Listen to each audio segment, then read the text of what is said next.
Hi friends, welcome to mister media. 2022ರಲ್ಲಿ release ಆದ play dead ಎಂಬ ಹಾರರ್ ಥ್ರಿಲ್ಲರ್ ಮೂವಿಯನ್ನು ಈ ದಿನ ಎಕ್ಸ್ಪ್ಲೇನ್ ಮಾಡ್ತಾ ಇದ್ದೀನಿ. ವಿಡಿಯೋ ತುಂಬ ಥ್ರಿಲ್ಲಿಂಗ್ ಆಗಿರುತ್ತೆ, ಸೊ ವಿಡಿಯೋನ ಕೊನೆವರೆಗೂ ನೋಡಿ.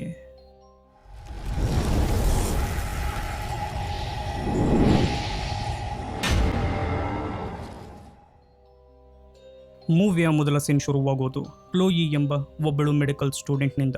ಕೆಲವು ವರ್ಷಗಳ ಹಿಂದೆ ಅವಳ ತಾಯಿ ತೀರಿ ಹೋಗಿರ್ತಾರೆ. ಆಮೇಲೆ ಅವಳ ತಂದೆ ಸೂಸೈಡ್ ಮಾಡಿಕೊಂಡಿರ್ತಾರೆ. ಕ್ಲೋಯಿ ಇನ್ಶೂರೆನ್ಸ್ ಕಂಪನಿಯವರ ಜೊತೆ ಫೋನ್ನಲ್ಲಿ ಜಗಳ ಆಡ್ತಿರ್ತಾಳೆ. ಅವರು ಇವಳ ಮನೆಯನ್ನು ವಶಪಡಿಸ್ಕೊಳ್ಳೋಕೆ ನೋಡ್ತಾ ಇರ್ತಾರೆ.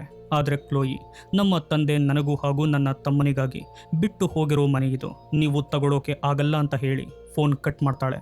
ಕ್ಲೋಯಿ ತನ್ನ ತಮ್ಮ ಡಿಜೆಗೆ ಈ ವಿಷಯ ತಿಳಿಸೋಕೆ ಕಾಲ್ ಮಾಡ್ತಾಳೆ. ಆದರೆ ಡಿಜೆ ಅವಳ ಎಕ್ಸ್ ಬಾಯ್ ಫ್ರೆಂಡ್ ರಾಸ್ ಜೊತೆ ಇರ್ತಾನೆ. ಡಿಜೆ ಕ್ಲೋಯಿಯ ಕಾಲ್ ಬರೋದನ್ನು ನೋಡಿ ಕಟ್ ಮಾಡ್ತಾನೆ. ಇವರಿಬ್ಬರು ಸಾಲ ತೀರ್ಸೋಕೆ ಒಂದು ಶಾಪನ್ನು ರಾಬ್ರಿ ಮಾಡೋ ಪ್ಲ್ಯಾನಲ್ಲಿರ್ತಾರೆ. ರಾಸ್ ಡಿಜೆಗೆ ಈ ವಿಷಯ ಕ್ಲೋಯಿಗೆ ಗೊತ್ತಾಗಬಾರ್ದು ಅಂತ ಹೇಳಿ ಗನ್ ತಗೊಂಡು ಶಾಪ್ ಒಳಗೆ ಓನರ್ನ ಬೆದರಿಸೋಕೆ ನುಗ್ತಾನೆ. ಡಿಜೆ ಕಾರ್ನಲ್ಲೇ ಕಾಯ್ತಿರ್ತಾನೆ. ಅಷ್ಟರಲ್ಲಿ ಒಳಗೆ ಗುಂಡು ಹಾರೋ ಸೌಂಡ್ ಕೇಳುತ್ತೆ. ರಾಸ್ ಹೊಟ್ಟೆಗೆ ಶಾಪ್ ಓನರ್ ಶಾರ್ಟ್ ಗನ್ನಿಂದ ಶೂಟ್ ಮಾಡಿರ್ತಾನೆ. ರಾಸ್ ಕೂಡ ತಿರುಗಿ ಶೂಟ್ ಮಾಡ್ತಾನೆ. ಆದರೆ ಡಿಜೆ ಹೇಗೋ ಪ್ರಾಣ ಉಳಿಸ್ಕೊಂಡು ಕಾರ್ ತಗೊಂಡು ಅಲ್ಲಿಂದ ಮನೆಗೆ ಓಡಿ ಬರ್ತಾನೆ. ಡಿಜೆ ಮನೆಗೆ ಬಂದಾಗ ಅವನ ಮೈ ತುಂಬ ಗ್ಲಾಸ್ ಪೀಸ್ ಚುಚ್ಚಿರುತ್ತೆ. ಕ್ಲೋಯಿ ಅದನ್ನೆಲ್ಲ ತೆಗೆದು ಏನಾಯ್ತು ಅಂತ ಕೇಳ್ತಾಳೆ. ಅವನು ವಿಷಯ ಹೇಳಿದಾಗ ಅವಳಿಗೆ ರಾಸ್ ಬಗ್ಗೆ ಚಿಂತೆಯಾಗುತ್ತೆ. ರಾಸ್ ಮತ್ತು ಕ್ಲೋಯಿ ನಡುವೆ ಲವ್ ಬ್ರೇಕಪ್ ಆಗಿದ್ರು ಅವಳಿಗೆ ಅವನ ಮೇಲೆ ಇನ್ನೂ ಪ್ರೀತಿ ಇರುತ್ತೆ. ನಾವು ಅಲ್ಲಿಗೋಗಿ ನೋಡೋಣ ಬಾ ಅಂತಾಳೆ. ಆದರೆ ಡಿಜೆ ಅವನು ಇಷ್ಟೊತ್ತಿಗೆ ಸತ್ತಿರ್ತಾನೆ ಅಂತಾನೆ. ಕ್ಲೋಯಿ ರಾಸ್ ಜೊತೆ ಖುಷಿಯಾಗಿದ್ದ ದಿನಗಳನ್ನ ನೆನೆದು ತುಂಬ ಅಳ್ತಾಳೆ. ಇತ್ತ ಕಡೆ ರಾಸ್ ಬಾಡಿ ಸಿಕ್ಕಿದ ತಕ್ಷಣ ಒಬ್ಬ ಪೊಲೀಸ್ ಆಫೀಸರ್ ಬಂದು ಆ ಹೆಣವನ್ನ ಗಾಡಿಗೆ ಹಾಕೊಂಡು ಮಾರ್ಗ್ಗೆ ತಗೊಂಡು ಹೋಗ್ತಾನೆ. ಸ್ನೇಹಿತರೆ, ಇಲ್ಲಿಂದ ಕತೆ ಸಖತ್ ಟ್ವಿಸ್ಟ್ ತಗೊಳುತ್ತೆ. ಕ್ಲೋಯಿ ತನ್ನ ತಮ್ಮನ ಹತ್ರ ನೀವಿಬ್ರು ರಾಬ್ರಿ ಪ್ಲಾನ್ ಹೇಗೆ ಮಾಡಿದ್ರಿ ಅಂತ ಕೇಳ್ತಾಳೆ. ಆಗ ಡಿಜೆ, ನಾವು ಪ್ಲಾನ್ ಮಾಡಿದ್ದು ನನ್ನ ಫೋನಲ್ಲಿ, ಆ ಫೋನ್ ಈಗ ರಾಸ್ ಬಾಡಿ ಹತ್ರನೇ ಇದೆ ಎಂದು ಹೇಳ್ತಾನೆ. ಇದನ್ನು ಕೇಳಿ ಕ್ಲೋಯಿ ತುಂಬ ಕೋಪ ಮಾಡ್ಕೊತಾಳೆ. ಆ ಫೋನ್ ಪೊಲೀಸ್ ಕೈಗೆ ಸಿಕ್ಕಿದ್ರೆ ನಿನಗೆ 10 ವರ್ಷ ಜೈಲಾಗುತ್ತೆ ಅಂತಾಳೆ. ಆಗ ಡಿಜೆ, ಆ ಫೋನ್ ಪೊಲೀಸರಿಗೆ ಸಿಗದೇ ಇದ್ರೆ ನಾನು ಇದರಿಂದ ಪಾರಾಗ್ತೀನಿ ಎಂದಾಗ ಕ್ಲೋಯಿ ಅವನಿಗೆ ಸಹಾಯ ಮಾಡೋಕೆ ಒಪ್ತಾಳೆ. ಇಬ್ರು ಮಾರ್ಗ್ ಬಳಿ ಹೋಗ್ತಾರೆ. ಕ್ಲೋಯಿ ಫ್ರಂಟ್ ಡೋರ್ ಹತ್ರ ಹೋದಾಗ ಕಂಟ್ರೋಲ್ ರೂಮ್ನಲ್ಲಿದ್ದ ಮಾರ್ಗ್ ಇನ್ಚಾರ್ಜರ್ ಆದ ಕಾರ್ನರ್ ಅವಳನ್ನ ನೋಡ್ತಾನೆ. ಆಗ ಕ್ಲೋಯಿ, ನನ್ನ ಫ್ರೆಂಡ್ ಬಾಡಿ ಬಂದಿದೆ, ಕೊನೆಯ ಬಾರಿ ಅವನನ್ನ ನೋಡಬೇಕು, ಡೋರ್ ಓಪನ್ ಮಾಡಿ ಅಂತಾಳೆ. ಅಷ್ಟರಲ್ಲಿ ಡಿಜೆ ಕಂಟ್ರೋಲ್ ವೈರ್ ಕಟ್ ಮಾಡಿ ಒಳಗೆ ನುಗ್ಗೋಕೆ ನೋಡ್ತಾನೆ. ಆದರೆ ಕಾರ್ನರ್ನ ಸಾಕು ನಾಯಿ ಡಿಜೆ ಮೇಲೆ ಬೊಗಳೋಕೆ ಶುರು ಮಾಡುತ್ತೆ. ಅವನು ಸಖತ್ ಹೆದರಿ ಹೋಗ್ತಾನೆ. ಇದನ್ನ CCTVಯಲ್ಲಿ ನೋಡಿದ ಕಾರ್ನರ್ ಡೋರ್ ಓಪನ್ ಮಾಡಲ್ಲ. ಕ್ಲೋಯಿಗೆ ಅಲ್ಲಿಂದ ಹೊರಡೋಕೆ ಹೇಳ್ತಾನೆ. ಈಗ ಒಳಗೆ ಹೋಗೋಕೆ ಯಾವುದೇ ದಾರಿ ಇರಲ್ಲ. ಆ ಫೋನ್ ಮತ್ತು ಸಾಕ್ಷಿನ ಹೇಗೆ ಕದಿಯೋದು ಅಂತ ಯೋಚನೆ ಮಾಡ್ತಿರ್ಬೇಕಾದ್ರೆ ಕ್ಲೋಯಿಗೆ ಡಿಜೆಯ ಡಾಕ್ಟರ್ ಫ್ರೆಂಡ್ ನೆನಪಾಗ್ತಾಳೆ. ಅವರ ಕ್ಲಿನಿಕ್ಗೆ ಹೋಗಿ ಒಂದು ಇಂಜೆಕ್ಷನ್ ಅನ್ನು ಇಲ್ಲಿಗಲ್ಲಾಗಿ ತಗೋತಾರೆ. ಅದನ್ನ ಇಂಜೆಕ್ಟ್ ಮಾಡಿಕೊಂಡ್ರೆ ಮನುಷ್ಯನ ಬಾಡಿ ಕೆಲವು ಗಂಟೆಗಳ ಕಾಲ ಸತ್ತ ಶವದ ತರಾನೇ ಆಗ್ಬಿಡುತ್ತೆ. ಕ್ಲೋಯಿ ಒಂದು ಕಡೆ ಅಂದ್ರೆ ಮೋರ್ಗ್ನ ಸುತ್ತಮುತ್ತವೇ ಕೂತು ಆ ಇಂಜೆಕ್ಷನ್ ಅನ್ನು ತಗೋತಾಳೆ. ಅವಳಿಗೆ ಪ್ರಜ್ಞೆ ತಪ್ಪೋಕೆ ಶುರುವಾಗುತ್ತೆ. ಡಿಜೆಗೆ ಮಾರ್ಗ್ ಹೊರಗಡೆನೆ ವೆಯ್ಟ್ ಮಾಡೋಕೆ ಹೇಳ್ತಾಳೆ. ಮಾರ್ಗ್ನವರಿಗೆ ಕ್ಲೋಯಿ ಬಾಡಿ ಸಿಕ್ಕಿದ ತಕ್ಷಣ ಅವಳನ್ನ ಶವ ಅನ್ಕೊಂಡು ಒಳಗಡೆಗೆ ಸಾಗಿಸ್ತಾರೆ. ತುಂಬಾ ಸಮಯದ ನಂತರ ಕ್ಲೋಯಿ ಕಣ್ಣು ಬಿಟ್ಟು ನೋಡಿದಾಗ ಸುತ್ತಲೂ ಬರೀ ಶವಗಳೇ ಇರುತ್ತೆ. ಅವಳು ಪ್ರತಿಯೊಂದು ಬಾಡಿಯ ಟ್ಯಾಗ್ ಚೆಕ್ ಮಾಡ್ತಾ ಇರಬೇಕಾದ್ರೆ ಕಾರ್ನರ್ ಬರೋ ಸೌಂಡ್ ಆಗುತ್ತೆ. ತಕ್ಷಣ ಕ್ಲೋಯಿ ಶವದ ತರ ಆಕ್ಟ್ ಮಾಡ್ತಾಳೆ. ಕಾರ್ನರ್ ಎಲ್ಲ ಬಾಡಿಗಳ ಟ್ಯಾಗ್ ಚೆಕ್ ಮಾಡಿ ಒಂದು ಬಾಡಿನ ತಗೊಂಡು ಹೋಗೋಕೆ ರೆಡಿ ಆಗ್ತಾನೆ. ಆದರೆ ಸಡನ್ ಆಗಿ ಅವನ ಕೈಲಿದ್ದ ಒಂದು ವಸ್ತು ಕೆಳಗೆ ಬೀಳುತ್ತೆ. ಅದನ್ನ ತಗೊಳ್ಳೋಕೆ ಹೋದಾಗ ಕ್ಲೋಯಿ ಕಣ್ಣು ಬಿಟ್ಟು ನೋಡ್ತಿರೋದು ಅವನಿಗೆ ಕಾಣುತ್ತೆ. ಕ್ಲೋಯಿ ತಕ್ಷಣ ಸ್ಟಿಫ್ ಆಗ್ತಾಳೆ. ಕಾರ್ನರ್ ಶವದ ಕಣ್ಣು ಓಪನ್ ಇದೆ ಅನ್ಕೊಂಡು ಸುಮ್ಮನಾಗ್ತಾನೆ. ಅವನು ಹೋದ ಮೇಲೆ ಹೊರಗೆ ಬರ್ತಾಳೆ. ಆದರೆ ಇನ್ನು ಇಂಜೆಕ್ಷನ್ನ ಎಫೆಕ್ಟ್ ಪೂರ್ತಿ ಹೋಗಿರಲ್ಲ. ಮುಂದೆ ಹೋಗ್ತಾ ಇರಬೇಕಾದ್ರೆ ಆಕ್ಸಿಡೆಂಟ್ ಆಗಿರೋ ಒಂದು ಹುಡುಗಿಯ ಶವ ಕಾಣುತ್ತೆ. ಅವಳ ಮುಖ ಪೂರ್ತಿ ಹಾಳಾಗಿರೋದನ್ನು ನೋಡಿ ಕ್ಲೋಯಿಗೆ ಮೆಂಟಲಿ ತುಂಬ ಡಿಸ್ಟರ್ಬ್ ಆಗುತ್ತೆ. ಅಲ್ಲಿರೋ ನರ್ಸ್ ಬಟ್ಟೆನ ಹಾಕೊಂಡು ಕಾರ್ನರ್ ಏನು ಮಾಡ್ತಿದ್ದಾನೆ ಅಂತ ಫಾಲೋ ಮಾಡ್ತಾಳೆ. ಕಾರ್ನರ್ ತನ್ನ ರೂಮ್ನಲ್ಲಿ ಯಾರ ಹತ್ರನೋ ಫೋನಲ್ಲಿ ಮಾತಾಡ್ತಿರ್ತಾನೆ. ಅವನು ಹೊರಗೆ ಬಂದಾಗ ಕ್ಲೋಯಿ ಆ ಹೆಣದ ಮೇಲಿದ್ದ ಲೈಟ್ ಆಫ್ ಮಾಡೋಕೆ ಹೋಗ್ತಾಳೆ. ಆಗ ಸಣ್ಣ ಸೌಂಡ್ ಆಗುತ್ತೆ. ಕಾರ್ನರ್ ಬಂದು ಚೆಕ್ ಮಾಡ್ತಾನೆ. ಆದರೆ ಎಲ್ಲ ನಾರ್ಮಲ್ ಆಗಿದ್ದರಿಂದ ಹೊರಟೋಗ್ತಾನೆ. ಕ್ಲೋಯಿ ಅವನನ್ನ ಫಾಲೋ ಮಾಡ್ತಾ ಕಂಟ್ರೋಲ್ ರೂಮ್ಗೆ ಹೋಗ್ತಾಳೆ. ಅಲ್ಲಿ ಎಲ್ಲ ಕಡೆ CCTV ಕ್ಯಾಮ್ರಾಗಳು ಇರೋದನ್ನು ನೋಡ್ತಾಳೆ. ಅಷ್ಟರಲ್ಲಿ ಮಾರ್ಗ್ಗೆ ಒಬ್ಬ ಮನುಷ್ಯ ಬರ್ತಾನೆ. ಕಾರ್ನರ್ ಗೇಟ್ ಓಪನ್ ಮಾಡಿ ತನ್ನ ರೂಮಿಂದ ಒಂದು ಆರ್ಗನ್ ಬಾಕ್ಸ್ ಅನ್ನ ಅವನಿಗೆ ಕೊಡ್ತಾನೆ. ಬಂದಿರೋನು ಮಾಫಿಯಾದಲ್ಲಿರೋ ವ್ಯಕ್ತಿ. ಕಾರ್ನರ್ ಇಲ್ಲಿರೋ ಹೆಣಗಳ ಆರ್ಗನ್ಸ್ ಕಟ್ ಮಾಡಿ ಬ್ಲ್ಯಾಕ್ ಮಾರ್ಕೆಟ್ನಲ್ಲಿ ಮಾಫಿಯಾಗೆ ಮಾರ್ತಿರ್ತಾನೆ. ಆ ಮಾಫಿಯಾ ವ್ಯಕ್ತಿ ಮ್ಯಾಕ್ಸಿ ಆರ್ಗನ್ ತಗೊಂಡು ಹೋದ್ಮೇಲೆ ಕಾರ್ನರ್ ಮತ್ತೆ ಒಳಗೋಗ್ತಾನೆ. ಕ್ಲೋಯಿ ಮುಂದೆ ಹೋಗ್ತಾ ಇರಬೇಕಾದ್ರೆ ರಾಸ್ ಬಾಡಿ ಇರೋ ರೂಮ್ ಸಿಗುತ್ತೆ. ಅವನನ್ನ ನೋಡಿ ಅಳ್ತಾ ಇರಬೇಕಾದ್ರೆ ಅವನ ಹೊಟ್ಟೆಗೆ ಸ್ಟಿಚಸ್ ಇರೋದು ಕಾಣುತ್ತೆ. ಇವಳು ಅಲ್ಲಿಂದ ಹೊರಡುವಾಗ ಸಡನ್ ಆಗಿ ರಾಸ್ ಇವಳ ಕೈ ಹಿಡ್ಕೊಂತಾನೆ. ಹೌದು, ರಾಸ್ ಇನ್ನೂ ಬದುಕಿರ್ತಾನೆ. ಅವನಿಗೆ ಇಂಜೆಕ್ಷನ್ ಕೊಟ್ಟು ಸತ್ತಿದ್ದಾನೆ ಅಂತ ಇಲ್ಲಿಗೆ ತಂದಿರ್ತಾರೆ. ಅವನ ಒಳಗಡೆಯಿಂದ ಏನೋ ಕಟ್ ಮಾಡಿ ತೆಗೆದಿದ್ದಾರೆ ಅಂತ ಅವನು ನೋವಿನಿಂದ ಹೇಳ್ತಾನೆ. ಕ್ಲೋಯಿ ಅವನಿಗೆ ಧೈರ್ಯ ಹೇಳಿ ಕಾರ್ನರ್ ಹತ್ರ ಇರೋ ಕೀ ತಗೊಂಡು ಬಂದು ನಿನ್ನನ್ನು ಸೇವ್ ಮಾಡ್ತೀನಿ ಅಂತ ಹೇಳ್ತಾಳೆ.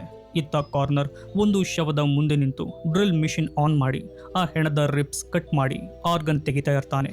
ಕ್ಲೋಯಿ ಸೈಲೆಂಟ್ ಆಗಿ ಬಂದು ಅವನ ಕೀ ಕದಿತಾಳೆ. ಆಮೇಲೆ ರಾಸ್ನ ಕರ್ಕೊಂಡು ಮೇನ್ ಗೇಟ್ ಹತ್ರ ಬಂದು ಡೋರ್ ಓಪನ್ ಮಾಡೋಕೆ ನೋಡ್ತಾಳೆ. ಆದರೆ ಕಾರ್ನರ್ಗೆ ಕೀ ಮಿಸ್ ಆಗಿರೋದು ಗೊತ್ತಾಗಿ ಕಂಟ್ರೋಲ್ ರೂಮ್ನಲ್ಲಿ CCTV ಚೆಕ್ ಮಾಡ್ತಾನೆ. ಕ್ಲೋಯಿ ರಾಸ್ನ ಕರ್ಕೊಂಡು ಓಡ್ತಿರೋದು ನೋಡಿ ಕಂಟ್ರೋಲ್ ಬಟನ್ನಿಂದ ಗೇಟ್ ಲಾಕ್ ಮಾಡ್ತಾನೆ. ಇಬ್ಬರಿಗೂ ಹೊರಗೆ ಹೋಗೋಕೆ ಆಗಲ್ಲ. ಕಾರ್ನರ್ ತಕ್ಷಣ ಅಲ್ಲಿಗೆ ಬಂದು ಪಾಯ್ಸನ್ ಗ್ಯಾಸ್ನಿಂದ ಇಬ್ಬರಿಗೂ ಪ್ರಜ್ಞೆ ತಪ್ಪಿಸ್ತಾನೆ. ಕ್ಲೋಯಿ ಕಣ್ಣು ಬಿಟ್ಟಾಗ ಅವಳನ್ನ ಕಟ್ಟಿ ಹಾಕಿರ್ತಾರೆ. ಎದುರುಗಡೆ ರಾಸ್ ಪ್ರಜ್ಞೆ ತಪ್ಪಿರ್ತಾನೆ. ಕಾರ್ನರ್ ಬಂದು ತನ್ನ ಪರಿಚಯ ಮಾಡ್ಕೊತಾನೆ. ನಾನು ಎಷ್ಟೋ ವರ್ಷದಿಂದ ಇಲ್ಲಿ ಕೆಲಸ ಮಾಡ್ತಿದ್ದೀನಿ. ಮೊದಲ ಬಾರಿ ನೀನು ಬಂದು ಪ್ರಾಬ್ಲಮ್ ಮಾಡಿದೆ. ನೀನಿನ್ನು ಕೆಲವೇ ಗಂಟೆಗಳಲ್ಲಿ ತುಂಬ ಭೀಕರವಾಗಿ ಸಾಯ್ತ್ಯಾ. ಮೊದಲು ಈ ಹುಡುಗನನ್ನ ಕೊಂದು ಆಮೇಲೆ ನಿನ್ನನ್ನು ಕೊಲ್ತೀನಿ ಅಂತಾನೆ. ಆಗ ಕ್ಲೋಯಿ, ನಾನು ಮೆಡಿಕಲ್ ಸ್ಟೂಡೆಂಟ್, ಆದರೆ ಕೆಟ್ಟ ಕೆಲಸಕ್ಕೆ ನಾನು ಮೆಡಿಕಲನ್ನು ಯೂಸ್ ಮಾಡಿಲ್ಲ. ಆದರೆ ನೀನು ನಿನ್ನ ವೃತ್ತಿಗೆ ದ್ರೋಹ ಮಾಡಿ ಆರ್ಗನ್ ಬಿಸ್ನೆಸ್ ಮಾಡ್ತಿದ್ದೀಯಾ ಅಂತ ಬೈತಾಳೆ. ಆಗ ಕಾರ್ನರ್, ಈ ಬಾಡಿ ಪಾರ್ಟ್ಸಿಂದ ಎಷ್ಟು ದುಡ್ಡು ಸಿಗುತ್ತೆ, ನಾವು ಎಷ್ಟು ಶ್ರೀಮಂತರಾಗ್ತೀವಿ ಅಂತ ನಿನಗೆ ಐಡಿಯಾ ಕೂಡ ಇಲ್ಲ ಅಂತ ಹೇಳಿ ಅವಳ ಕಣ್ಣಿದ್ರೆ ರಾಸ್ ಹೊಟ್ಟೆ ಸೀಳಿ ಲಿವರ್ ತೆಗಿತಾನೆ. ರಾಸ್ ಅಲ್ಲಿ ಸತ್ತೋಗ್ತಾನೆ. ಕ್ಲೋಯಿ ಜೋರಾಗಿ ಕಿರುಚಾಡ್ತಾಳೆ. ಅಷ್ಟರಲ್ಲಿ ಕಾರ್ನರ್ ಫ್ಯಾಮಿಲಿಯಿಂದ ಕಾಲ್ ಬರುತ್ತೆ. ಆಗ ಅವನು, ಇವತ್ತು ಜಾಸ್ತಿ ಕೆಲಸ ಇದೆ, ಮನೆಗೆ ಬೇಗ ಬರಲ್ಲ ಅಂತಾನೆ. ಸ್ನೇಹಿತರೆ, ಕಾರ್ನರ್ ಮಾಡ್ತಿರೋ ಈ ಕೆಟ್ಟ ಕೆಲಸ ಅವನ ಫ್ಯಾಮಿಲಿಗೇನೆ ಗೊತ್ತಿರೋದಿಲ್ಲ. ಹೊರಗಿನ ಪ್ರಪಂಚಕ್ಕೆ ಒಳ್ಳೆ ವ್ಯಕ್ತಿ, ಮೋರ್ಗ್ನ ಒಳಗೆ ನರಕದ ಸಿಬ್ಬಂದಿ. ಕ್ಲೋಯಿ ಒಂಟಿಯಾಗಿ ಇರಬೇಕಾದ್ರೆ ಕಷ್ಟಪಟ್ಟು ತನ್ನ ಕಾಲು ಬಿಡಿಸಿಕೊಂಡು ಟೇಬಲ್ ಹತ್ರ ಹೋಗಿ ಸರ್ಜಿಕಲ್ ನೈಫ್ ತಗೊಂಡು ಕೈಗೆ ಕಟ್ಟಿದ್ದ ಬೆಲ್ಟನ್ನು ಕಟ್ ಮಾಡೋಕೆ ನೋಡ್ತಾಳೆ. ಆದರೆ ಅದು ಕೆಳಗೆ ಬಿದ್ದೋಗುತ್ತೆ. ಆಮೇಲೆ ಅಲ್ಲೇ ಇದ್ದ ಕಟಿಂಗ್ ಮಿಷಿನ್ ಯೂಸ್ ಮಾಡಿ ಫ್ರೀ ಆಗ್ತಾಳೆ. ಆ ಮಿಷಿನ್ ಸೌಂಡ್ ಕೇಳಿ ಕಾರ್ನರ್ ಬರ್ತಾನೆ. ಆದರೆ ಕ್ಲೋಯಿ ಅವನಿಂದ ಹೈಡ್ ಆಗ್ತಾಳೆ. ಕಾರ್ನರ್ ಅವಳನ್ನ ಹುಡುಕ್ತಾ ಕಂಟ್ರೋಲ್ ರೂಮ್ ಕಡೆ ಹೋಗ್ತಾನೆ. ಆಗ ಕ್ಲೋಯಿ ರಾಸ್ನ ಶವದ ಬಳಿ ಬಂದು ನಿನ್ನ ಸಾವಿಗೆ ಸೇಡು ತೀರ್ಸ್ಕೊಂತೀನಿ ಅಂತ ಅವನಿಗೆ ಮಾತು ಕೊಡ್ತಾಳೆ. ಗ್ಯಾಸ್ ಸಿಲಿಂಡರ್ ತಗೊಂಡು ಎವಿಡೆನ್ಸ್ ರೂಮ್ ಡೋರ್ ಮುರಿದು ಒಳಗೆ ನುಗ್ತಾಳೆ. ಅಲ್ಲಿ ಸಾಕ್ಷಿಯಾಗಿದ್ದ ಆ ಫೋನ್ ಹುಡುಕ್ತಾ ಇರಬೇಕಾದ್ರೆ ಒಂದು ನಕಲಿ ಗನ್ ಸಿಗುತ್ತೆ. ಅದನ್ನ ಎತ್ಕೊಂತಾಳೆ. ಅಷ್ಟರಲ್ಲಿ ಕಾರ್ನರ್ ಅಲ್ಲಿಗೆ ಬರ್ತಾನೆ. ಕ್ಲೋಯಿ ಅವನಿಗೆ ಗನ್ ತೋರಿಸಿ ಫೋನ್ ಕೊಡು ಅಂತಾಳೆ. ಕಾರ್ನರ್ ಅದು ಫೇಕ್ ಗನ್ ಅಂತ ಅನ್ಕೊಂಡು ಮುಂದೆ ಬಂದಾಗ ಕ್ಲೋಯಿ ಶೂಟ್ ಮಾಡ್ತಾಳೆ. ಅದರಲ್ಲಿದ್ದ ಪ್ಲಾಸ್ಟಿಕ್ ಬುಲೆಟ್ ಕಾರ್ನರ್ ಕಣ್ಣಿಗೆ ಬಿದ್ದು ರಕ್ತ ಬರುತ್ತೆ. ಅವಳು ಅಲ್ಲಿಂದ ಓಡ್ತಾಳೆ. ಆ ಫೋನ್ ಕಾರ್ನರ್ಗೆ ಸಿಗುತ್ತೆ. ಫೋನ್ ಅನ್ಲಾಕ್ ಮಾಡಿ ಇವಳು ಯಾಕೆ ಬಂದಿದ್ದಾಳೆ ಅಂತ ಚೆಕ್ ಮಾಡ್ತಾನೆ. ಕ್ಲೋಯಿ ಬೇಸ್ಮೆಂಟ್ಗೆ ಹೋದಾಗ ಅಲ್ಲಿ ಎಷ್ಟೋ ಜನ ಪೇಷಂಟ್ಸ್ ಇನ್ನೂ ಬದುಕಿರೋದು, ಅಂದರೆ ಪ್ರಜ್ಞೆ ತಪ್ಪಿದ ಸ್ಥಿತಿಯಲ್ಲಿ ಇರೋದು ಕಾಣುತ್ತೆ. ಇಲ್ಲಿ ಭಯಾನಕವಾಗಿರೋದೇನು ನಡೆಯುತ್ತಿರುತ್ತೆ. ಕಾರ್ನರ್ ಜನಗಳನ್ನು ಕಿಡ್ನಾಪ್ ಮಾಡಿ ತಂದು ಬದುಕಿರುವಾಗಲೇ ಆರ್ಗನ್ಸ್ ತೆಗೆದು ಮಾರ್ತಿದ್ದಾನೆ ಎನ್ನೋ ಕರಾಳ ಸತ್ಯ ಅವಳಿಗೆ ಗೊತ್ತಾಗುತ್ತೆ. ಒಬ್ಬ ವ್ಯಕ್ತಿ ಹೆಲ್ಪ್ ಕೇಳಿದಾಗ ಇವಳಿಗೆ ತುಂಬ ಭಯವಾಗುತ್ತೆ. ಕಾರ್ನರ್ ಕಂಟ್ರೋಲ್ ರೂಮ್ನಿಂದ ಮೈಕ್ನಲ್ಲಿ ಮಾತಾಡ್ತಾನೆ. ನಿನ್ನ ತಮ್ಮನ ಫೋನ್ ಡೀಟೇಲ್ಸ್ ಸಿಕ್ಕಿದೆ, ಅವನ್ನ ಜೈಲಿಗೆ ಕಳಿಸ್ತೀನಿ, ನಿನ್ನನ್ನು ಕೊಲ್ತೀನಿ ಅಂತಾನೆ. ಕ್ಲೋಯಿ ಕಾರ್ನರ್ನ ಆಫೀಸ್ಗೆ ಓಡೋಗ್ತಾಳೆ. ಕಾರ್ನರ್ ತನ್ನ ನಾಯಿಗೆ ಕ್ಲೋಯಿನ ಹುಡುಕೋಕೆ ಕಮೆಂಟ್ ಕೊಡ್ತಾನೆ. ಆಫೀಸಿಂದ ಕ್ಲೋಯಿ ತನ್ನ ತಮ್ಮ DJಗೆ ಕಾಲ್ ಮಾಡಿ ಇಲ್ಲಿ ತುಂಬ ಡೇಂಜರ್ ಇದೆ, ಆ ಜಾಗದಿಂದ ಓಡೋಗು ಅಂತಾಳೆ. ಅಷ್ಟರಲ್ಲಿ ನಾಯಿ ಅವಳನ್ನು ಹುಡುಕ್ತಾ ಅಲ್ಲಿಗೆ ಬರುತ್ತೆ. ಕಾರ್ನರ್ ಫೋನ್ ಲೈನ್ ಕಟ್ ಮಾಡಿ ನಾಯಿಗೆ ಅವಳನ್ನು ಕೊಲ್ಲೋಕೆ ಸಿಗ್ನಲ್ ಕೊಡ್ತಾನೆ. ಕ್ಲೋಯಿ ಹೆದರಿ ಓಡ್ತಾಳೆ. ಇತ್ತ DJ ಕ್ಲೋಯಿಗಾಗಿ ಒಬ್ಬ ಪೊಲೀಸ್ಗೆ ಸರೆಂಡರ್ ಆಗಿ ನಡೆದ ವಿಷಯ ಹೇಳ್ತಾನೆ. ಹಾಗೆಯೇ ಆತನನ್ನು ಕರ್ಕೊಂಡು 3 ಕಡೆ ಹೋಗ್ತಾನೆ. ಕ್ಲೋಯಿ ಓಡಿ ಹೋಗುವಾಗ ಕಾರ್ನರ್ ಇಟ್ಟಿದ್ದ ರಾಸ್ನ ಲಿವರ್ ಬಾಕ್ಸ್ ಸಿಗುತ್ತೆ. ಅದನ್ನ ಆ ನಾಯಿಗೆ ಹಾಕ್ತಾಳೆ. ನಾಯಿ ಅದನ್ನ ತಿನ್ನೋಕೆ ಶುರು ಮಾಡಿದಾಗ ಡೋರ್ ಲಾಕ್ ಮಾಡ್ತಾಳೆ. ಕಂಟ್ರೋಲ್ ರೂಮ್ನಲ್ಲಿ ಶರೀಫ್ ಮತ್ತೆ DJ ಬಂದಿರೋದು ನೋಡಿ ಕ್ಲೋಯಿ ಮೇನ್ ಡೋರ್ ಓಪನ್ ಮಾಡ್ತಾಳೆ. ಶರೀಫ್ ಹತ್ರ ಓಡಿ ಬಂದು ಇಲ್ಲಿ ದೊಡ್ಡ ಕ್ರೈಮ್ ನಡೀತಿದೆ ಅಂತಾಳೆ. ಶರೀಫ್, ನೀವಿಬ್ರು ಇಲ್ಲೇ ಇರಿ, ನಾನು ನೋಡ್ಕೊಂಡು ಬರ್ತೀನಿ ಅಂತ ಹೇಳಿ ಸಡನ್ ಆಗಿ ತಿರುಗಿ ಕ್ಲೋಯಿ ಮತ್ತು DJಗೆ ರಕ್ತ ಬರೋ ಹಾಗೆ ಹೊಡೆಯೋಕೆ ಶುರು ಮಾಡ್ತಾನೆ. ಹೌದು, ಆ ಪೊಲೀಸ್ ಆಫೀಸರ್ ಕೂಡ ಕಾರ್ನರ್ನ ಜೊತೆ ಸೇರಿ ಈ ದಂಧೆಯಲ್ಲಿ ಒಬ್ಬನಾಗಿರ್ತಾನೆ. ಆಗ ಕ್ಲೋಯಿ ಆ ಫೇಕ್ ಗನ್ನಿಂದ ಪೊಲೀಸ್ನ ಹೆದರಿಸ್ತಾಳೆ. ಆಗ ಕಾರ್ನರ್ ಮೈಕ್ನಲ್ಲಿ ಹೇಳ್ತಾನೆ, ಅವಳ ಹತ್ರ ಇರೋದು ನಕಲಿ ಗನ್, ಇಬ್ಬರನ್ನು ಜೀವಂತವಾಗಿ ಹಿಡಿ, ಇವರಿಬ್ಬರ ಆರ್ಗನ್ಸ್ ನನಗೆ ಬೇಕು ಅಂತಾನೆ. ಶರೀಫ್ ಮತ್ತು ನಾಯಿ ಇವರ ಹಿಂದೆ ಬೀಳ್ತಾರೆ. ಡಿಜೆ ತಪ್ಪಿಸಿಕೊಳ್ಳೋಕೆ ಗ್ರಿಲ್ ಹತ್ತುವಾಗ ಕಾರ್ನರ್ ಎಲೆಕ್ಟ್ರಿಕ್ ಶಾಕ್ ಆನ್ ಮಾಡ್ತಾನೆ. ಡಿಜೆಗೆ ಶಾಕ್ ಹೊಡೆಯುತ್ತೆ. ನಾಯಿ ಬಂದು ಅವರಿಗೆ ಕಚ್ಚಲು ಶುರು ಮಾಡುತ್ತೆ. ಆಗ ಕ್ಲೋಯಿ ಯೋಚನೆ ಮಾಡದೆ ಹೈ ವೋಲ್ಟೇಜ್ ವೈರ್ ಹಿಡಿದು ನಾಯಿಗೂ ಶಾಕ್ ಕೊಡ್ತಾಳೆ. ಆಗ ನಾಯಿ ಓಡಿ ಹೋಗುತ್ತೆ. ಇಬ್ಬರು ಬೇಸ್ಮೆಂಟ್ ರೂಮ್ ಒಳಗೋಗಿ ಲಾಕ್ ಆಗ್ತಾರೆ. ಅಷ್ಟರಲ್ಲಿ ಅಲ್ಲಿಗೆ ಆರ್ಗನ್ ತಗೊಳ್ಳೋಕೆ ಮಾಫಿಯಾ ಡೀಲಿಂಗ್ ಮನುಷ್ಯ ಮ್ಯಾಕ್ಸಿ ಬರ್ತಾನೆ. ಶರೀಫ್ ಕಾರ್ನರ್ ಹತ್ರ ಬಂದು ಆ ಬಂದಿರೋನ್ಗೆ ಪೊಲೀಸ್ ಇರೋದು ಗೊತ್ತಾಗಬಾರ್ದು, ಬೇಗ ಇವರಿಬ್ಬರ ಲಿವರ್ ತೆಗೆದು ಕೊಡು ಅಂತಾನೆ. ಕಾರ್ನರ್ ಹೊರಗೆ ಬಂದು ಡೋರ್ ಓಪನ್ ಮಾಡ್ತಾನೆ. ಆದರೆ ಆ ಮಾಫಿಯಾ ಡೀಲರ್ ಅಲ್ಲಿರೋ ಪೊಲೀಸ್ ಗಾಡಿಯನ್ನ ನೋಡಿ ಅಲರ್ಟ್ ಆಗ್ತಾನೆ. ಶರೀಫ್ ತಕ್ಷಣ ಮ್ಯಾಕ್ಸಿ ಹೊಟ್ಟೆಗೆ ಶೂಟ್ ಮಾಡ್ತಾನೆ. ಕಾರ್ನರ್ ಯಾಕೆ ಹೀಗೆ ಮಾಡಿದೆ ಅಂತ ಕೇಳಿದಾಗ ಇಲ್ಲಿ ಪೊಲೀಸ್ ಇರೋ ವಿಷಯ ಹೊರಗೋದ್ರೆ ಪ್ರಾಬ್ಲಮ್ ಆಗುತ್ತೆ ಅಂತಾನೆ.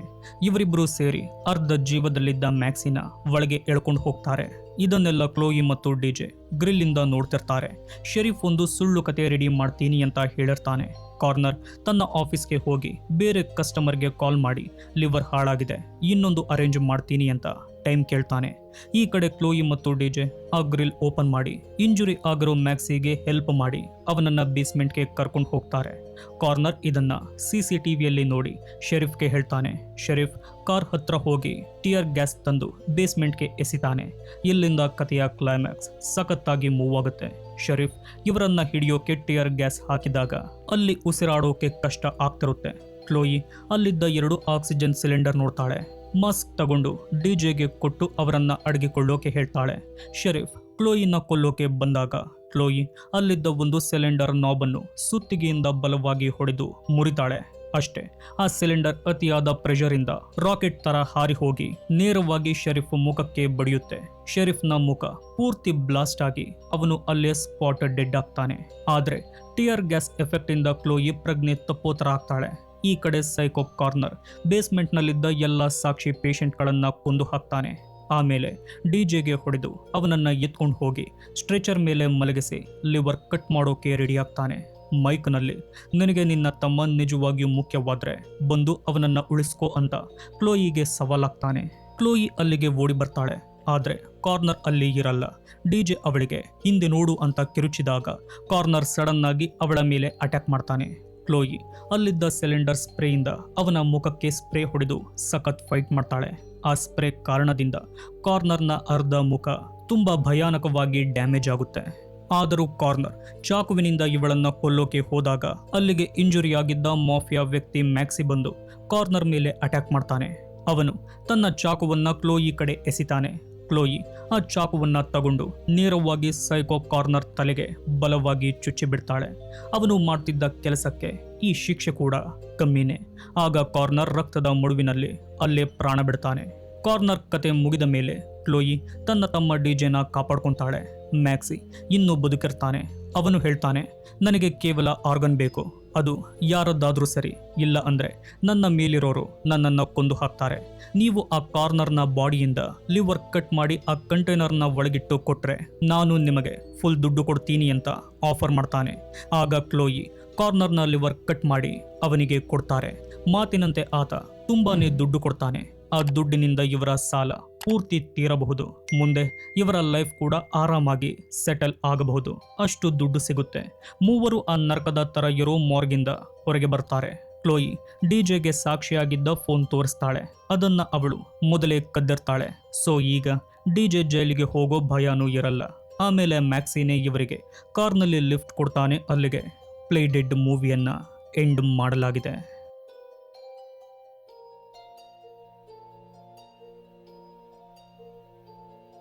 ಸ್ನೇಹಿತರೆ, ಈ ನನ್ನ ಎಕ್ಸ್ಪ್ಲೇನ್ ನಿಮಗೆ ಇಷ್ಟವಾಗಿದೆ ಎಂದುಕೊಳ್ತೀನಿ. ಇಷ್ಟವಾಗಿದ್ದರೆ ಈ ವಿಡಿಯೋಗೆ ಲೈಕ್ ಮಾಡಿ. ನಮ್ಮ ಚಾನಲ್ಗೆ ಸಹಾಯ ಮಾಡಬೇಕನ್ಸಿದ್ರೆ ಈ ವಿಡಿಯೋವನ್ನು ಆದಷ್ಟು ಜನರಿಗೆ ಶೇರ್ ಮಾಡಿ. ನಿಮ್ಮ ಅಭಿಪ್ರಾಯವನ್ನು ದಯವಿಟ್ಟು ತಪ್ಪದೆ ಕಾಮೆಂಟ್ ಮಾಡಿ. ವಿಡಿಯೋ ನೋಡಿದ್ದಕ್ಕೆ ಧನ್ಯವಾದಗಳು.